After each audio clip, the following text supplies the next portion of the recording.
muchas gracias por acompañarnos en las actividades del programa de Medicina Crítica y Cuidado Intensivo de la Universidad de Antioquia a través de aulas abiertas. Para el día de hoy, el doctor Ricardo Salazar, es fellow de segundo año de nuestro programa de especialización en Medicina Crítica y Cuidado Intensivo, nos hablará sobre el paciente intoxicado en la UCI. Al final, como siempre, de la reunión pueden utilizar la herramienta de levantar la mano si quieren intervenir o hacer preguntas o mandar sus preguntas por el chat. Adelante, Richie. Buenos días para todos. Muchísimas gracias, profe. El agradecimiento también al doctor Rafael Uribe, toxicólogo intensivista, que se encuentra también en la reunión, y bienvenidos a todos los invitados. Entonces, para la charla de hoy, estamos proponiendo este contenido. Vamos a hacer una introducción en epidemiología con datos locales, aquí propios de Colombia. Hincapié en los principios generales del manejo de estos pacientes intoxicados, modelos predictivos para ingreso de los pacientes a la UCI. Revisaremos toxidromes, algunos antídotos pues bien conocidos, situaciones especiales y las conclusiones hacia el final de la charla. Bien, entonces, los pacientes intoxicados son con bastante frecuencia motivo de ingreso a las unidades de cuidados intensivos. Estos son datos tomados de los centros de control americanos, de las asociaciones de envenenamiento o de intoxicaciones de los centros de control. Datos del año 2019, para ello reportaban 2.148.000 casos de eventos que tenían que ver con sustancias tóxicas. De esos, con efectos serios que requirieron hospitalización, solamente fueron 40.000 casos, lo que correspondía a un 1.8%. Y la muerte de esos casos serios se presentó en solamente el 0.09%, 1.923 muertes. Y de todos los casos, de esos 2 millones de casos, 96.483 casos fueron manejados en unidades de cuidados intensivos. Para destacar aquí entonces, primero, pues el gran número de eventos relacionados con tóxicos, pero que no todos afortunadamente requieren un manejo en UCI. Pero hay un dato muy importante aquí para destacar, y es que la gran mayoría de estos pacientes son ingresados a la unidad de cuidados intensivos para observación, para vigilancia y verificar si estos pacientes en algún momento de su hospitalización, por el riesgo, pues claramente van a necesitar soporte orgánico. Sin embargo, pues hay algunos datos que son importantes. Entonces, digamos, a nivel mundial, los pacientes intoxicados son del 1.5 al 6% de todas las admisiones a UCI. Y como ya lo dijimos, la mayoría van a ir a la UCI para observación y vigilancia. La mayoría me refiero pues a que los vamos a observar unos periodos cortos, 24, 48, 72 horas, obviamente dependiendo del tóxico, la cantidad y todas las sustancias asociadas a mortalidad. Sin embargo, a pesar de eso, la mortalidad intrahospitalaria para países de bajos recursos, como el nuestro incluso, está entre 1.2 a 2.6%, lo que es catalogado como una mortalidad baja. Sin embargo, digamos que la gran preocupación a nivel de eventos de salud pública es, primero, que la gran mayoría de estos pacientes están en edades productivas, 19 a 48 años de edad, es donde se centra la gran mayoría de estos pacientes. Y es cierto que sobreviven a ese primer evento de estar hospitalizados en la unidad de cuidados intensivos, pero una vez egresan, tienen 48 veces más riesgo que la población general de sufrir mortalidad al primer año. Y de esos pacientes, desafortunadamente, el 94% van a tener un nuevo envenenamiento, porque la gran mayoría de estos eventos están relacionados con intentos suicidas.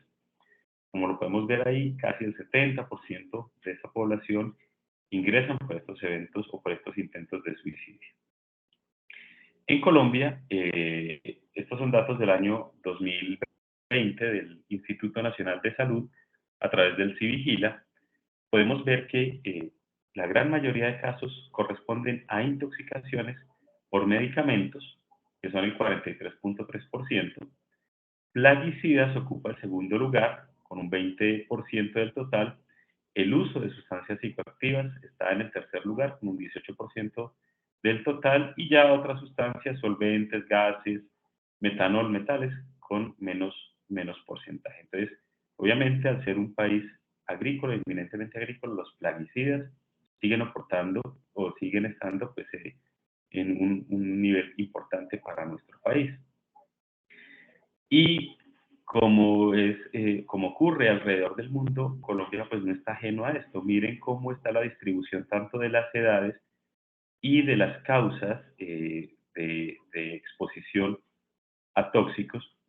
Entonces, en los primeros años de vida, de 0 a los 4 años de vida, pues son todas accidentales, pero ya a partir incluso de los 10 años y con muy fuerte, entre los 15 y los 19 años, el intento suicida ocupa una incidencia o digamos que desafortunadamente un número de casos muy altos. Y así lo podemos ver en esta edad más productiva de la vida, donde las causas más importantes de intoxicaciones corresponden a intentos de suicidio y en segundo lugar podemos ver que son intencional por consumo de psicoactivos. Es importante para tener en cuenta. A nivel país, en cuanto a la incidencia por 100.000 habitantes, pues nuestro departamento, Antioquia, tiene aproximadamente 84, 85 casos por cada 100.000 habitantes de intoxicaciones, ocupando un nivel, digamos que alto respecto al resto del país. Sin embargo, aquí, pues, lo que es Quindío, Putumayo y Risaralda, pues son los departamentos donde más incidencia de intoxicaciones existe. Entonces, para tener en cuenta. Ahora bien, cuando revisamos cuáles son las intervenciones que estos pacientes necesitan, pues nos damos cuenta que la gran mayoría son intervenciones que van a ser ofrecidas, si bien en las unidades de urgencia, la gran mayoría en las unidades de cuidados intensivos. Este es un reporte del año 2021, nuevamente del Centro de Control de Envenenamiento de Norteamérica, donde vemos que la mayor cantidad de intervenciones son el uso de carbón activado, tanto en dosis simple como en dosis múltiple, tema que vamos a tratar a continuación y pues, que tiene sus controversias. Y después de eso, la terapia de soporte. Entre eso, pues obviamente la terapia de soporte, asegurar la vía aérea, el uso de vasopresores, reanimación cardiopulmonar, hemodiálisis y terapias de reemplazo o terapias de reemplazo continuo, pues son las que ofrecemos normalmente en las unidades de cuidados intensivos y son lo que normalmente estos pacientes necesitan. Pero vemos un tópico que está remarcado también y que si ustedes se dan cuenta es el manejo de los cardiotóxicos, sobre todo beta-bloqueadores, calciantagonistas, porque estas sustancias pues están asociadas a una mayor mortalidad cuando los pacientes están expuestos a las mismas. Entonces vemos aquí altas dosis de insulina glucosa y emulsiones lipídicas, cardioversión, colocación de marcapasos e incluso algo de lo que venimos viendo en la literatura ya desde hace algunos años, el soporte vital avanzado extracorpóreo, específicamente el uso de la membrana de oxigenación extracorpórea. Ahora bien, con base en esos primeros datos que mostramos, donde vimos que la mortalidad es baja y que si bien es cierto hay un número gigantesco de pacientes intoxicados, la pregunta es, sabiendo que el manejo de estos pacientes es costoso, así sea por observación y sobre todo para países de bajos recursos, ¿será que todos los pacientes intoxicados requieren manejo en UCI? Esta pregunta se le hicieron los investigadores de este estudio, donde vieron esa necesidad de tener un modelo de predicción que nos diga con seguridad qué pacientes no requieren el ingreso a la unidad de cuidados intensivos y que pueden ser observados y bien en una sala de urgencias, en una sala de observación, con seguridad. Entonces, ellos lo que hicieron fue un estudio retrospectivo del Registro Nacional de las Unidades de Cuidados Intensivos en los Países Bajos. Ellos tienen aproximadamente 86 unidades en este estudio, lograron una N de 9.679 pacientes y el estudio, el seguimiento fue entre los años 2010 y 2000 hasta el 2015. Varias cosas llamaban la atención y que las podemos ver incluso aquí en la tabla 1, donde están las características generales de estos pacientes. Y lo principal es la mortalidad intrahospitalaria. Miren que los pacientes que no requirieron admisión a la UCI, pues realmente tampoco había mortalidad, y sin embargo la mortalidad del total era una mortalidad supremamente baja, que correspondía al 0.7% del total de pacientes, pero cuando esos 0.7% de esos pacientes que sí requirieron UCI, pues fueron a la UCI, sí tuvieron una mortalidad un poquito más alta. Otros datos para destacar, entonces, muchas más hombres que mujeres intoxicados, y la medición que se ha vuelto, digamos, un poco más formal en los últimos años es la utilización de el estado de gravedad de acuerdo al score del Apache 4. Este Apache 4 pues no es tan novedoso, digamos que ya tiene varios años, pero es importante porque lo hemos visto en los últimos estudios de toxicología, que se utiliza mucho, sobre todo porque tiene que ver precisamente con esas cosas que le faltaban al Apache 2, donde están incluidos datos adicionales sobre necesidad de intubación, de otras terapias adicionales, y entonces pues es llamativo también que se esté utilizando con mayor frecuencia el Apache 4. Y por el tipo de intoxicación, miren que al menos para el caso de Países Bajos, pues ellos tienen un alta uso de alcohol, analgésicos, antidepresivos, psicoactivos, sedantes, etcétera. En ellos, pues obviamente no aparecen los plaguicidas como si aparecen para nosotros. Entonces ellos utilizaron varias variables o trataron de encontrar los factores de riesgo y qué variables estaban asociadas con mayor frecuencia pues, a esa mortalidad. Entonces aquí podemos ver la edad, el tipo de intoxicación, obviamente que tenía mucha relevancia, lo mismo de la presión sistólica a la admisión, la frecuencia cardíaca, la escala de coma de Glasgow y la presencia de otras comorbilidades. Estos fueron los datos que más aportaron validez o peso para poder hacer el desarrollo de este score de predicción.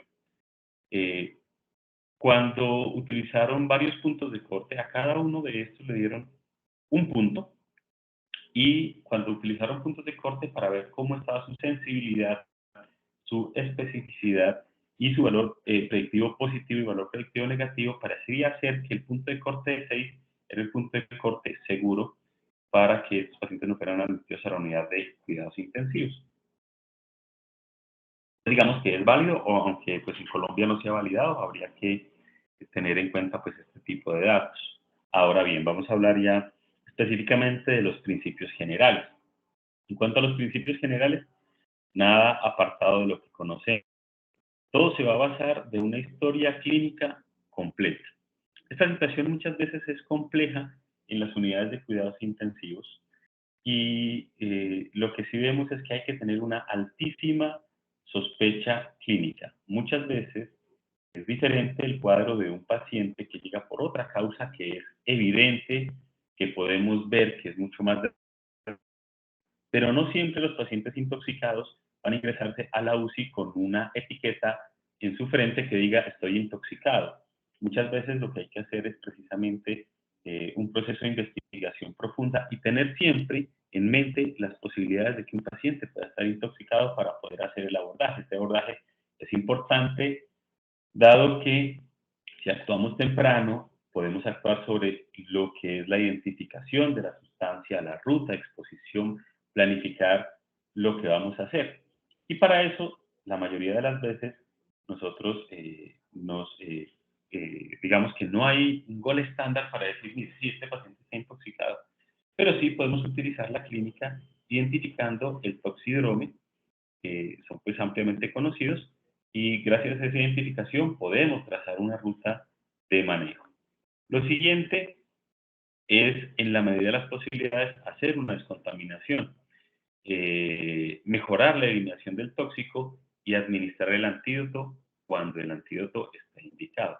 En este respecto, pues hay que aclarar muchas cosas porque tenemos que tener en cuenta que por razones éticas y por obvias razones, pues la evidencia en toxicología no es una evidencia que esté sustentada en RCTs ni en evidencia pues de alto peso estadístico. La gran mayoría pues son recomendaciones de expertos y están basadas en reportes de caso y algunos estudios prospectivos.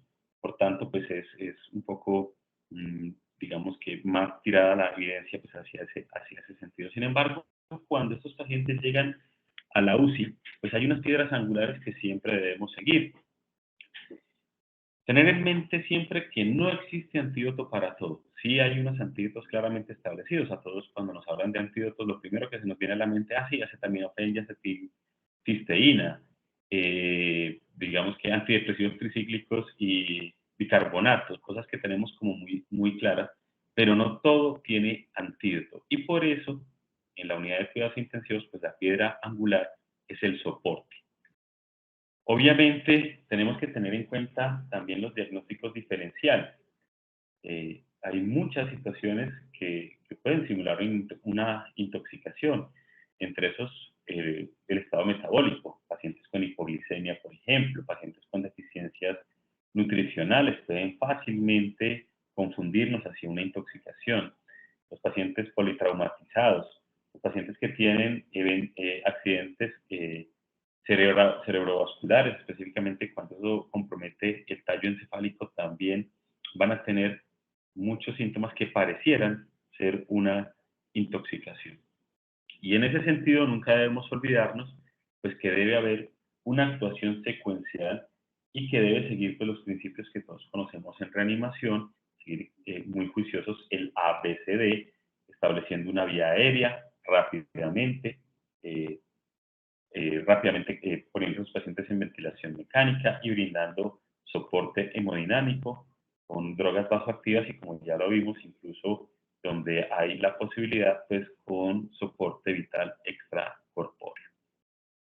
En este sentido, hay algunas cosas que es importante tener en cuenta. Una de las controversias respecto a lo que aprendimos inicialmente cuando estábamos en toxicología, pues era, bueno, hay que hacer lavado gástrico como parte de la descontaminación.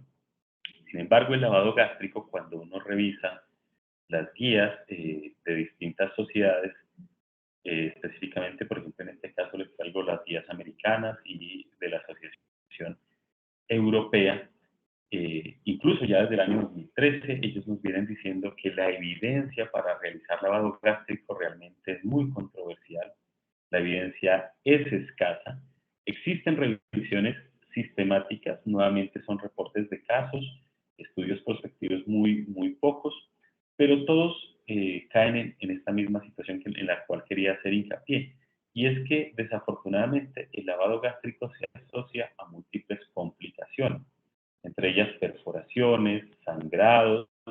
Recordar que para un lavado gástrico hay que colocar una sonda nasogástrica y muchas veces si desconocemos el tóxico, si no tenemos claridad del paciente, por ejemplo, ingirió un álcalis, un ácido, tiene sangrado, tiene una sustancia corrosiva, etcétera, pues vamos a generar muchos más daños. Por tanto, la recomendación es que no debe realizar obviamente, pero sí existe, por ejemplo, algo de evidencia en medicamentos como la colchicina, donde sí está, o donde sí hay evidencia que muestra que hay un beneficio hacia el uso del lavado gástrico en los casos de intoxicación por ingesta de colchicina. Otra de las intervenciones, como lo vimos en las primeras diapositivas, y que fue la intervención más utilizada, es el uso de carbón activado, una proporción 10:1. Sin embargo, el carbón activado también tiene unas indicaciones claras. Obviamente, la razón de su uso es pues hacer digamos que una captura del tóxico, pero tiene unas indicaciones claras y que lo podemos ver acá, por ejemplo, la utilización en el caso de colchicina, de cianuro, de betabloqueadores, de antidepresivos tricíclicos, de digitálicos, de hongos, de cocaína, de salicilatos. Allí está indicado, pero sí, solo sí sabemos y tenemos claridad de que la ingesta de estos tóxicos o de estos xenobióticos fue menor a 1 hora. Para eso también el paciente debe tener muchas condiciones. Entre esas, la principal es que el paciente esté alerta, esté consciente, conserve sus reflejos y sea capaz de tragar. También está indicado cuando las sustancias son conocidas, ser de altísima toxicidad, no tienen un antídoto conocido, o por ejemplo hay sustancias de liberación prolongada, entonces, y que además tienen una ingesta masiva, estas sustancias sí se benefician entonces del uso de carbón activado. Tener en cuenta también que hay sustancias que no se pegan, por decirlo de esta manera, al carbón activado, y entre ellas están los pesticidas, los metales pesados, los álcalis y los ácidos, el hierro, el litio y los solventes. Entonces, en estas sustancias nunca debemos utilizarlos. Ahora bien, ¿cuál es la recomendación también de las guías con base en esto? Que se haga solamente en sitios donde se cuente con experiencia para realizarlo, o sea, que tampoco, también es muy controvertido y tampoco está muy indicado.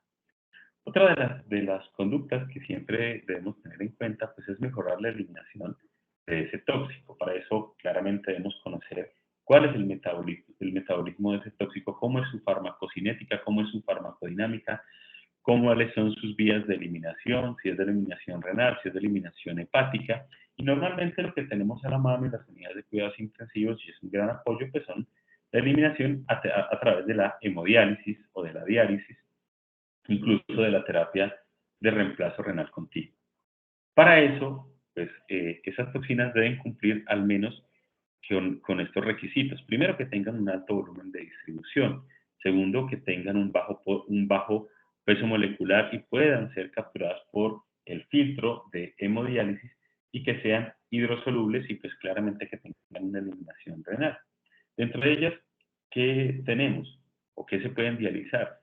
Específicamente los salicilatos, la teofilina, la metformina, el metanol, barbitúricos, el litio, el etilenglicol y el ácido valproico son sustancias que son dializables, y cuando las sospechamos, las intoxicaciones son masivas, son severas, pues la indicación es no demorar la diálisis, porque esto pues es una terapia que es salvadora de la vida.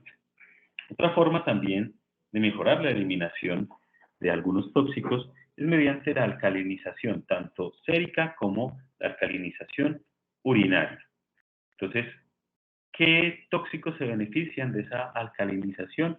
Específicamente salicilatos, fenobarbital y metrotexato son donde siempre se debe pensar en alcalinizar. Y esto se logra a través de trampas iónicas, donde hay una mejor eliminación de estas sustancias cuando estamos frente a un ambiente alcalino. Y específicamente en el caso de los salicilatos, tiene una gran utilidad la alcalinización, porque cuando alcalinizamos al paciente con intoxicación por salicilatos, eso se va a evitar, o va a evitar que haya un cruce del tóxico hacia el sistema nervioso central, porque va a impedir atravesar la barrera hematoencefálica. ¿Qué metas perseguimos cuando hablamos de alcalinización? Que tengamos un pH sérico de 7,5 y un pH urinario que sea alrededor de 8. La forma de lograrlo es, como se utiliza, como se describe en la literatura, es que utilicemos 3 ampollas de bicarbonato al 8,4%, lo llevemos a 1000 cc en destroza, en agua destilada, apliquemos potasio, pues porque recordemos que por el intercambio iónico es probable que con la alcalinización se pierda potasio, entonces hay que adicionar 40 miligramos de potasio y se infundan a una velocidad de 200 a 250 mililitros por hora, teniendo en cuenta siempre pues los pacientes que pueden tener alguna contraindicación para manejar altos volúmenes, pacientes con falla cardíaca, fracciones de eyección reducidas, pacientes en sobrecarga, con lesiones renales ya conocidas, etc. Otra de la parte importante, pues es reconocer los toxidromes. Y esto es importante porque nos guía, nos orienta hacia dónde vamos a dirigir nuestra terapia y cuál sea el posible tóxico que el paciente tenga en ese momento, y que a veces pues, es el de mayor orientación. Entonces, a manera de ejemplos, tenemos, por ejemplo, como los anticolinérgicos, ahí están la atropina, los antihistamínicos, la escopolamina, los antiespasmódicos, como la buscapina, que también es derivado, ¿cierto?, de la atropina, antidepresivos tricíclicos, antiparkinsonianos. En estos pacientes, ¿qué manifestaciones tenemos para recordarlas un poquito? Aunque sé que las tenemos claras, pues siempre el paciente va a estar agitado, convulsiones, movimientos anormales, taquicardia, midriasis, mucosas secas, hipertérmicos, con disminución de los movimientos intestinales, ese es un punto muy importante, van a ser retención urinaria, flush, piel seca. Todo lo contrario, el colinérgico, que es propio, por ejemplo, de los órganos fosforados, los carbamatos, por inhibición de la colinesterasa. Entonces, estos pacientes están cialorreicos, bradicárdicos, diaforéticos, incluso pueden llegar a tener incontinencia fecal y urinaria. Algunos hacen edema pulmonar, parálisis y fasciculaciones musculares. Los opioides, pues bien conocidos en Estados Unidos y en los países desarrollados, pues tienen una pandemia con el uso específicamente de fentanilo y otros opioides. Aquí afortunadamente no lo tenemos, pero sí tenemos casos muy frecuentes con morfina, con fentanilo, con heroína. Todos son depresores del sistema nervioso central. Estos pacientes presentan miosis, hacen falla ventilatoria, bradicardia, hipotensión, hipotermia, convulsiones, hiporreflexia, pues sí, afortunadamente todos conocemos la naloxona como su antídoto. Dentro del síndrome toxidrome sedante hipnótico, por recordar las benzodiazepinas, todos agonistas GABA, barbitúricos, etanol, etcétera. Flumazenil siempre se nos viene a la cabeza cuando pensamos en benzodiazepinas, pero siempre recordar que no siempre, si no tenemos certeza de que la benzodiazepina sea el causante de este toxidrome, pues, y no tenemos certeza, es mejor no utilizar el flumazenil. Pero todos van a causar también depresión del sistema nervioso central, hiporreflexia, bradicardia y hipotensión. Muy común también tenemos simpático-miméticos psicoestimulantes, el uso de anfetaminas que ahora está más generalizado, cocaína, efedrina. Estos pacientes llegan hipertensos, taquicárdicos, arrítmicos, con alucinaciones, paranoia, etcétera. Y otros como que se pueden confundir con facilidad porque tienen síntomas muy similares, por a veces síndrome de hombre rígido, que son el síndrome neuroléptico, el síndrome serotoninérgico, aunque sí se diferencian, pues porque el neuroléptico tiene obviamente la asociación con estos medicamentos generalmente antipsicóticos, generalmente en combinaciones, haloperidol, quetiapina, olanzapina, clorpromacina, metoclopramida, etcétera. Y estos pacientes se van a presentar con hipotensión, distonía, ataxia, parkinsonismo, hipertermia y arritmia. En contraposición, el serotoninérgico sí también puede presentar hiperreflexia y clonus. Hipertonicidad, pues está relacionado más con el uso de inhibidores selectivos de la recaptación de serotonina, inhibidores de monoamina oxidasa, tramadol, antidepresivos tricíclicos, incluso cocaína también puede generarlo, y van a presentar acaticia, hipertensión, hipertermia, diaforesis, hiporreflexia, tonus, clonus y diarrea.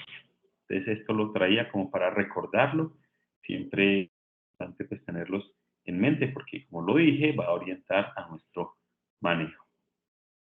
En cuanto a los antídotos, no, como lo dijimos, no todas las sustancias tienen sus antídotos, hay unos muy conocidos como el acetaminofenil, la N-acetilcisteína, los anestésicos locales y el uso de emulsiones lipídicas, por ejemplo, los anticolinérgicos y difisostigmina, las benzodiazepinas y el flumazenil, como ya lo dijimos, bloqueadores beta-adrenérgicos y glucagón, que no siempre está a la mano, los bloqueadores de canales de calcio, obviamente pues con calcio y con dosis de insulina glucosa, que son dosis gigantescas, a veces más de 1 unidad por kilo de peso en bolo y luego 1 unidad por kilo de peso en mantenimiento. Los digitales, pues con sus los FAB inmunes a digoxina, pues que tampoco los tenemos. Para el etilenglicol, el caso del etanol, el famepizole no lo tenemos, aunque sería el de elección. En el hierro, la desferoxamina, la isoniazida con la piridoxina y así el resto de, digamos, más antídotos más conocidos, porque siempre debemos tenerlos por ahí en mente. Una cosa, digamos, que va o que ha ganado relevancia desde hace los últimos 30 años, incluso desde el año 1967, es el uso de infusiones lipídicas. Y esto, pues, porque el lipofundín o los lipios que normalmente se utilizaban para nutrición parenteral, pues han servido muchísimo en casos muy difíciles de manejar, casos digamos que in extremis, inclusive en casos de parada respiratoria. Entonces están ganando cada vez mayor aceptación. Si bien es cierto, nuevamente, la evidencia de las emulsiones lipídicas pues está basada en reportes de casos y en series de casos de reportes de casos. La forma en que las emulsiones lipídicas funcionan pues, es múltiple, sin embargo se habla de que producen una trampa lipídica, hacen un secuestro intravascular del tóxico, pero adicionalmente se le ha atribuido otras cosas que son importantes, otros mecanismos de acción importantes, y es que mejoran el performance cardíaco, parecen mejorar el inmunotropismo, y una vez que han hecho esta trampa lipídica, estos ácidos grasos pueden ser utilizados como fuente de ATP y tienen mayor eliminación hepática. Entonces acá podemos ver cómo hay 6 mecanismos que están descritos de cómo funcionan las emulsiones lipídicas. Ya hablamos de la trampa lipídica, aumentan el uso de las mitocondrias de ácidos grasos para ser fuente de ATP. Hay una activación de cascadas de citoprotección, hay aceleración en su metabolismo hepático, incluso hay inhibición de la liberación de la óxido nítrico reductasa y promueven la entrada de calcio. Entonces, digamos que con todas esas formas que se han descrito de su manejo, pues ganan bastante campo en el manejo de múltiples intoxicaciones, no solamente para los anestésicos locales o para los anestésicos como las aminas, la bupivacaína, la lidocaína, que fue donde inicialmente fueron descritos en su manejo. Hoy por hoy tenemos esta gran variedad de, de xenobióticos en los cuales pueden ser utilizados. Entonces, estos son los coeficientes de partición de algunos medicamentos lipofílicos en los cuales, si hay intoxicación, podrían ser utilizados pues, en las infusiones lipídicas. Entonces, aquí tenemos el bupropión, antiepilépticos como la fenitoína, la carbamazepina, el fenobarbital, la cocaína, metanfetaminas, también podemos utilizarlo ahí, en antipsicóticos como quetiapina y olanzapina, para el manejo de intoxicaciones por bloqueadores de calcio como el amlodipino, el diltiazem y el verapamilo, para drogas sedantes como la difenilhidramina, el solpidem, hidroxicina, para el manejo de intoxicaciones por betabloqueadores como carvedilol, propanolol, obviamente para los anestésicos locales como la bupivacaína o la lidocaína, también en los casos de antidepresivos, imipramina, citalopram, venlafaxina, en bloqueadores de sodio también, e inclusive hay reportes de casos donde se han utilizado infusiones lipídicas para el manejo de intoxicaciones por órganos fosforados con buenas respuestas. Sin embargo, como les decía, pues siempre queda la duda porque es que utilizamos las infusiones lipídicas como muchas veces como un último recurso y casi siempre cuando el paciente está en extremis.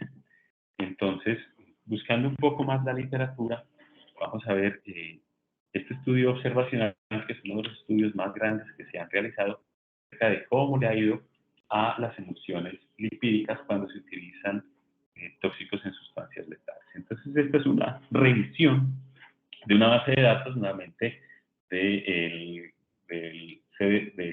Centro de Control de Envenenamientos de la Asociación Americana, y ellos lo que utilizaron fueron los datos de aplicación de infusiones lipídicas para el manejo de pacientes críticos entre los años 2010 a 2015, y lo subdividieron en 4 categorías de uso. Cuando se utilizaron emulsiones lipídicas para paro cardiorrespiratorio y cuando se utilizaron como primera línea, como un último recurso o como parte de un manejo múltiple que ellos denominaban dentro del estudio un cóctel. Los desenlaces fueron ver qué respuesta hubo a las infusiones lipídicas y qué eventos adversos se presentaron. Ellos pudieron encontrar en esos 6 años 826 casos, de los cuales 276 cumplían criterios de exclusión, 550 fueron revisados por los autores y finalmente incluyeron dentro del análisis final 459 casos, que es una muestra significativa pues, para un uso que no es tan frecuente de las emulsiones lipídicas. ¿Qué encontraron ellos? Primero que las sustancias en las que más se utilizaron, como ven acá, son los cardiotóxicos o los, digamos que los calciantagonistas, betabloqueadores en dosis tóxicas. Entonces se utilizó cuando los pacientes estaban intoxicados con bloqueadores de canales de calcio, con beta-adrenérgicos, pero también se utilizó intoxicaciones por bupropión, antidepresivos tricíclicos, quetiapina, flecainida, anestésicos locales, que si bien era la primera indicación, miren que no era tan grande, digamos, o digamos que sí, pues fue muy grande, pero eh, ahí estaban. Estos fueron los cuatro grupos en los que se utilizaron. Entonces, mire que la gran mayoría se utilizó no como una terapia única, sino como un cóctel, digamos, como varias intervenciones que se habían hecho sobre estos pacientes. Como último recurso en 136 casos, en primera línea solo en 34 casos y en paradas cardiorrespiratorias en 127 casos. Sin embargo, los resultados no son buenos cuando se analizan qué respuesta hubo. Y la cosa es que ellos dicen que, al menos en esta serie, en el 45% de las veces no hubo respuesta al tratamiento con emulsiones lipídicas. Y lo peor, el 38% de las veces no se conocía la respuesta. La respuesta fue transitoria, solo en el 7%. En los pacientes en parada cardiorrespiratoria hubo retorno a la circulación espontánea en el 7,4% de los casos, e incluso el 3% de los pacientes incluso empeoraron con el uso de emulsiones lipídicas. Y dentro de los eventos adversos que más se reportaron estaba el desarrollo de síndrome de dificultad respiratoria aguda, muchas veces por sobrecarga de fluidos, hiperlipemia, pues claramente por el tipo de emulsión que estamos utilizando, en algunos pacientes generó convulsiones y en algunos pacientes también se presentaron episodios de embolia grasa. Entonces, de esta manera, digamos que esta evidencia es bastante controversial y no apoya o desestimula el uso de emulsiones lipídicas. Entonces, como vimos al principio, digamos que una de las grandes cosas o de los grandes tópicos es el envenenamiento por cardiotóxicos, por su altísima mortalidad. Y específicamente porque pues es muy fácil que muchos pacientes tengan acceso a calcioantagonistas y beta-bloqueadores que las puedan utilizar en dosis tóxicas y la altísima mortalidad que se presenta. Entonces acá tenemos, por ejemplo, beta-bloqueadores que aquí todos conocemos, atenolol, bisoprolol, nebivolol, sotalol, timolol, carvedilol, labetalol, calcio antagonistas amlodipino, nicardipino, nifedipino, verapamilo, diltiazem, bloqueadores de los canales de sodio, entre ellos pues lidocaína, quinidina, fenitoína, flecainida, etc. Y cuando se presentan estos pacientes son un gran reto para el intensivista, porque debido precisamente a su alta mortalidad y al alto uso de recursos, estos pacientes deben tener unas estrategias de manejo para prevenir el deterioro de estos pacientes y la muerte que la gran mayoría de las veces se produce secundario a choque mixto, donde hay un choque cardiogénico, pero también donde hay un choque distributivo de estos pacientes. Entonces, las guías nos dicen, bueno, eso debe tener un manejo que debe estar con un estadiaje y estabilización inicial, si es posible hacer una descontaminación gastrointestinal, si es apropiado, hacer un uso muy juicioso de reanimación con cristaloides, iniciar el antídoto pues, que está descrito, que es obviamente el calcio intravenoso, el uso de atropina para los betabloqueadores y para los bloqueos, el uso de glucagón siempre que tengamos certeza de que el tóxico fue un betabloqueador, que es donde solamente se utiliza.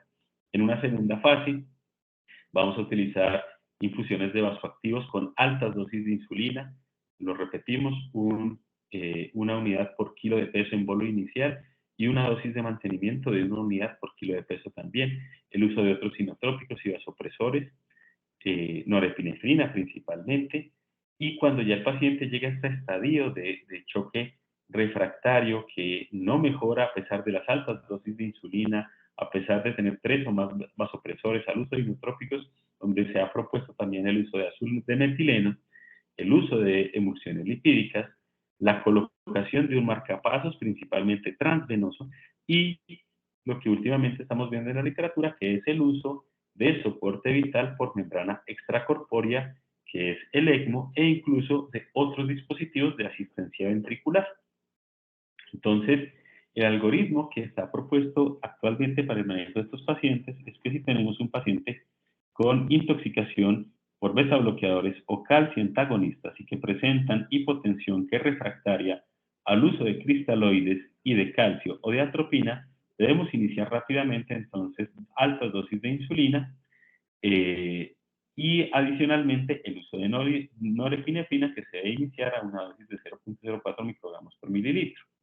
Si el paciente tiene una respuesta adecuada, se debe continuar con la monitorización, se debe realizar ecocardiografía a la cabecera del paciente para estar vigilantes de cómo es la contractilidad cardíaca y estar muy pendientes tanto de la presión arterial media como de las resistencias vasculares sistémicas. Si estas resistencias vasculares o la presión arterial media es baja, a pesar de estas intervenciones, el paciente rápidamente va a entrar a un choque cardiogénico, a un choque distributivo. Ahora bien, si de entrada el paciente tiene frecuencias cardíacas bajas, pues siempre se debe considerar el uso de atropina en bolos, sustituir siempre la epinefrina por norepinefrina, adicionar inotrópicos y la colocación mandatoria de un marcapasos transvenoso. Titular nuevamente las altas dosis de insulina, adicionar inotrópicos que sean necesarios. Si desafortunadamente el paciente no mejora y avanza hacia el choque cardiogénico y el choque cardiogénico es predominante, lo siguiente que está descrito en la literatura es la utilización de soporte extracorpóreo a través de ECMO y por eso pues nos hacen el llamado a activar el equipo de ECMO cuando pues está disponible. Pero si el choque es más distributivo y predomina ese choque distributivo, pues hay que maximizar el uso de alfa-antagonistas, adicionar vasopresina, adicionar angiotensina 2 donde se esté disponible, considerar el uso de azul de metileno y considerar el uso de emulsiones lipídicas. Por eso traíamos estos dos ítems pues, a consideración. Entonces, con base en eso, revisamos también qué evidencia hay, digamos, del uso de soporte vital extracorpóreo en estos pacientes. Esta es una revisión narrativa, una revisión sistemática y pues al menos bajo estas condiciones sabemos que el ECMO puede mejorar la circulación y el choque en pacientes que tengan disfunción miocárdica y pues que esa disfunción esté amenazante para su vida. Sin embargo, el papel del ECMO pues, también está pobremente establecido cuando, cuando se utiliza en este tipo de escenarios.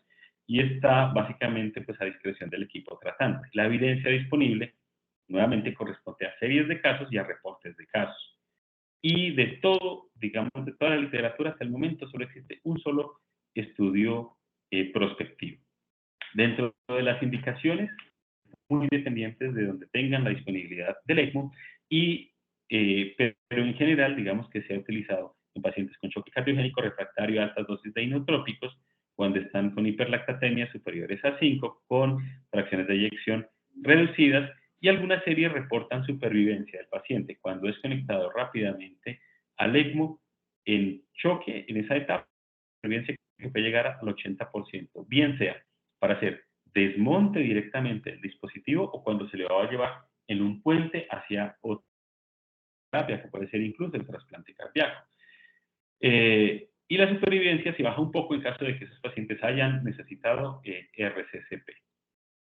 Sin embargo, revisando un poquito más, vemos que, por ejemplo, en Canadá, cuando se hace una evaluación de las tecnologías en salud en Ontario, ellos encuentran varias cositas que es importante como traer a colación. En cuanto a la evidencia clínica, parece ser que la evidencia de los reportes de casos pues, sí tiene una tendencia hacia la utilización del ECMO. Lo mismo en cuanto a los pacientes pues, que entran en parada cardiorrespiratoria y son conectados a un ECMO, pues también hay una tendencia que favorece el uso del ECMO sobre pues, la reanimación tradicional. Cuando se revisan cuáles los resultados favorables a nivel neurológico de estos pacientes con parada cardiorrespiratoria, parece ser que pues, también se depuran hacia la utilización del ECMO. Lo mismo no sucede cuando los pacientes se los revisa a futuro a la supervivencia 30 días y que tienen un choque cardiogénico, miren acá que es controversial y parece ser que hay sí tendencia al no uso del ECMO, o sea, ahí ya empezamos a tener controversias.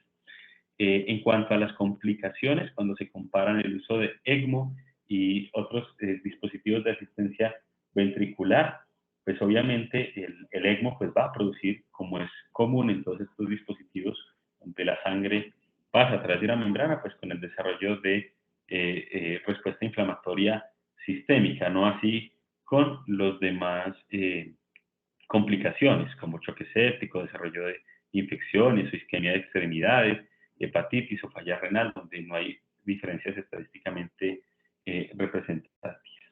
Las complicaciones comunes a estos pacientes están malperfusión, pues, más común, digamos, cuando se hace con ECMO, el sangrado y la presencia de hematomas, la sepsis y la falla renal aguda. Sin embargo, pues sigue siendo controversial otras cosas. Miren, por ejemplo, esta es la tabla de supervivencia a largo término de estos pacientes con choque cardiogénico que fueron tratados con ECMO versus aquellos que no tuvieron un dispositivo de asistencia ventricular. Entonces acá podemos ver pues que es muy poca, pues, digamos, como la evidencia, pero hay más supervivencia al parecer en aquellos pacientes que no fueron tratados con ECMO. En aras del tiempo, pasamos entonces pues como a las conclusiones y le damos entonces la voz a los asistentes. Bueno, muy bien, Richie, muchas gracias, muy buena revisión. Toca que me ayudes ahí, o Javi que nos vaya ayudando, porque yo no estoy alcanzando a ver a todos los participantes. Entonces, para que las personas... Acabo de ver al profesor Rubier con la mano levantada, pero en realidad en la pantalla casi no veo a nadie. Rubier, bienvenido, qué bueno que nos acompañes. Adelante, por favor. Primero que todo, felicitaciones, me parece una muy buena revisión, muy concreta, muy clara, enfatizando en puntos que son esenciales.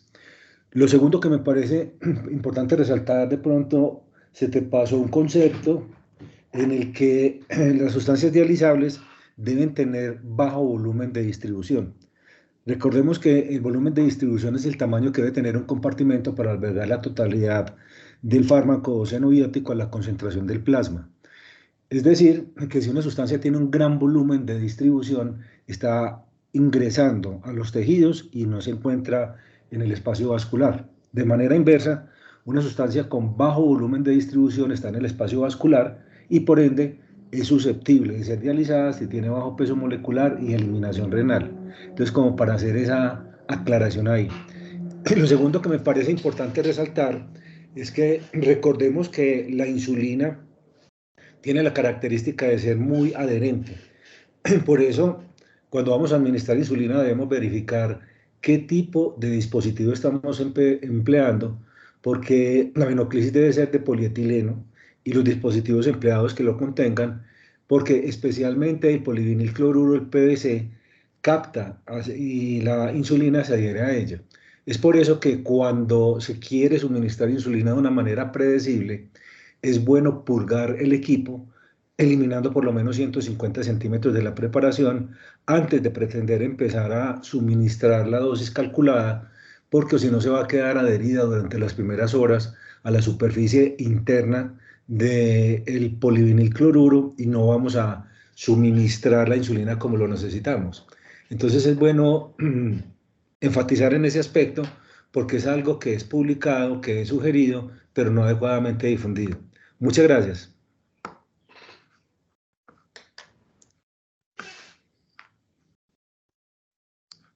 Muy bien, muchas gracias y gracias por acompañarnos en estas actividades. Bienvenido siempre. ¿Qué otra persona?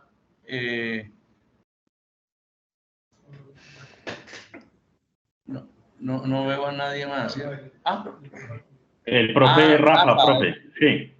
Claro, adelante Rafa, por favor. Buenos días, bueno, Ricardo, felicitaciones por la presentación. Simplemente como a modo de resumen y bueno, complementar. Entonces, para el escenario del manejo del paciente intoxicado, definitivamente es muy diferente al del paciente de urgencias porque es una continuidad en el cuidado intensivo, ¿cierto? Entonces, ¿eso a qué va?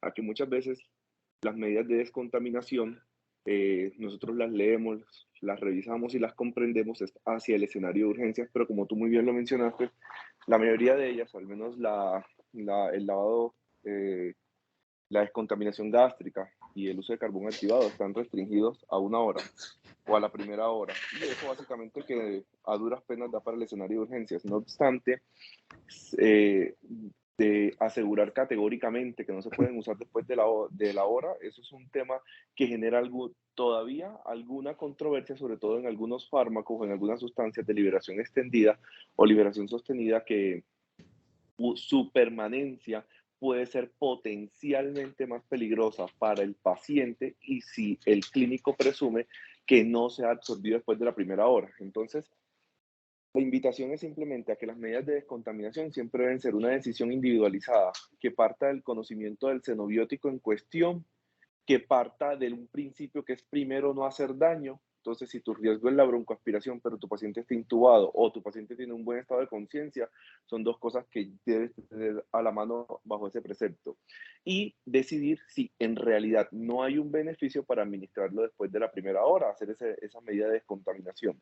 En cuanto a las medidas que van orientadas a disminuir la absorción, pero que hoy en día se tiende a disminuir sus niveles en sangre, entonces nos tenemos que mover esa barrera hacia el uso de barreras de eliminación extracorpórea y para eso hay una guía muy a la mano y tan a la mano es que es absolutamente gratis, son los trabajos y las publicaciones del grupo STRIP, simplemente copiando STRIP en Google, básicamente que tú tienes acceso a la evidencia actual de en qué sustancias hacer diálisis, pues utilizar medidas de eliminación extracorpórea, el nivel de evidencia y la terapia ideal, que si bien en la gran mayoría es la terapia de reemplazo renal intermitente, o sea, diálisis convencional, pues también queda a juicio y del intensivista conversarlo con los nefrólogos y llegar a un acuerdo sobre qué terapia usar, sobre todo en los pacientes que están hemodinámicamente inestables y que tú como médico supones que no va a tolerar la terapia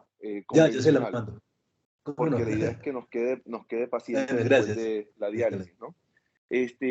Con respecto a otras situaciones que nos pueden ser muy útiles, nunca olvidar los gases arteriales. Los gases arteriales, si bien están olvidados del toxidrome, los toxidromes a la luz de unos gases arteriales bien interpretados en toxicología y junto a un electrocardiograma son definitivamente una herramienta invaluable.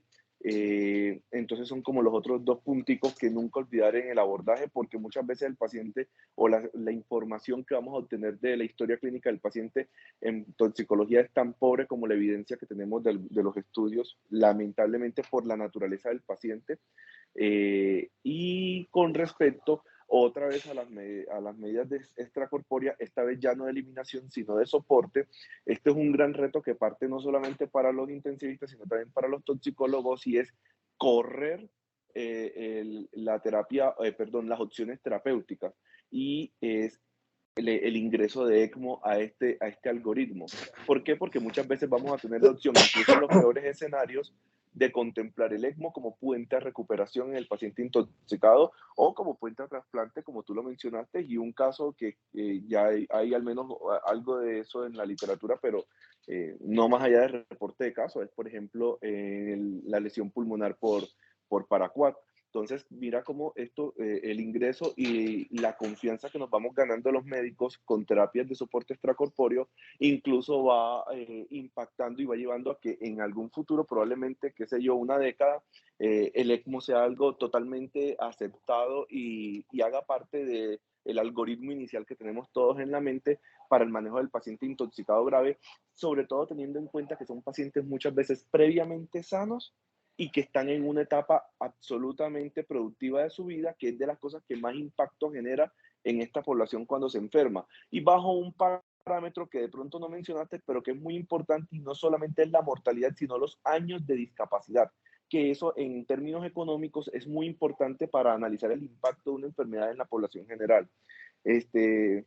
Ya para finalizar pues los aportes a tu charla, que reitero muy completa, las emulsiones lipídicas, a mí siempre me ha quedado la duda, como siempre que intentamos evaluar algo bajo la luz de la evidencia, y es que las emulsiones lipídicas, bajo su recomendación de que siempre se van a poner en el escenario en el que el paciente no ha respondido a las terapias habituales y está más deteriorado, casi que en el escenario periparo, si se puede llamar de esa forma, los desenlaces bajo los cuales tú vas a juzgar a las emulsiones lipídicas siempre van a ser un escenario, ya lo podemos llamar de alguna forma, no tan favorable. Y por tanto, los resultados estadísticos de todos los análisis que tú hagas de emulsiones lipídicas van a arrastrar ese sesgo que uno debe interpretar y tener en cuenta a la hora de sacar conclusiones si son malas o buenas o si los desenlaces son malos o buenos. Y es el sesgo que arrastran ellas bajo las condiciones en las cuales son utilizadas.